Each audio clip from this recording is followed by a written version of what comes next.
জীবনে হুট করে মনে নতুন কাউকে জায়গা দেওয়ার আগে একবার হলেও পুরনো সেই মানুষটির কথা ভেবে নিও, যাকে তুমি তোমার মনে জায়গা দিয়ে নির্মমভাবে ঠকেছিলে।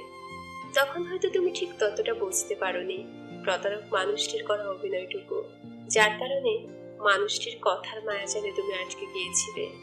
কিন্তু এখনো যদি তুমি সেই একইভাবে প্রতারিত হও, তাহলে তুমি এখনো বোকায় আছো।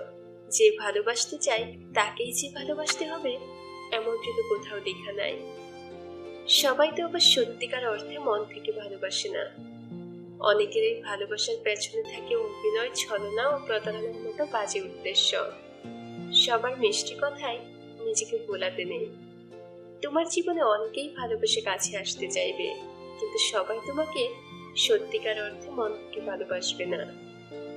অনেকেই শুধুমাত্র অতীত ভুলে থাকার জন্য নতুন করে কাউকে কাছে পেতে চায়।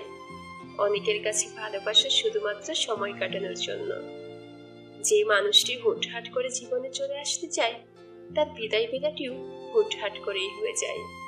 হঠাৎ করে চলে আসা মানুষগুলো সারা জীবন থাকতে আসে না। এরা অনেকটা অতিথি পাখির মতো, খানিকটা সময় মনে নাড়া দিয়ে চলে যায়। অতিথি পাখিকে যেমন আটকে রাখা যায় না, এদেরকেও কখনো ধরে রাখা যায় না।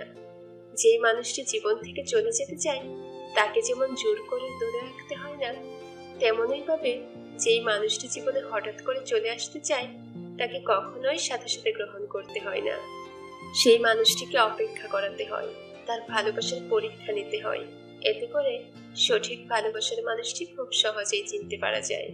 জীবনে ভুল কোনো মানুষকে ভালোবেসে ঠকে যাওয়ার থেকে সারা জীবন একা থাকাই অনেক ভালো।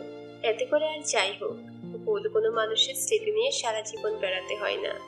ভুল মানুষের স্মৃতি অনেকটা দেহের ক্ষত দাগের মতো, সারা জীবন চাইলে একাই কাটিয়ে দেয়া যায়, কিন্তু জীবনে ভুল কোনো মানুষের জন্য মায়া নিয়ে কাটিয়ে দেয়া যায় না। সঠিক মানুষটির জন্য অপেক্ষা করে থাকা যায়, কিন্তু ভুল মানুষটির স্মৃতি নিয়ে থাকা যায় না।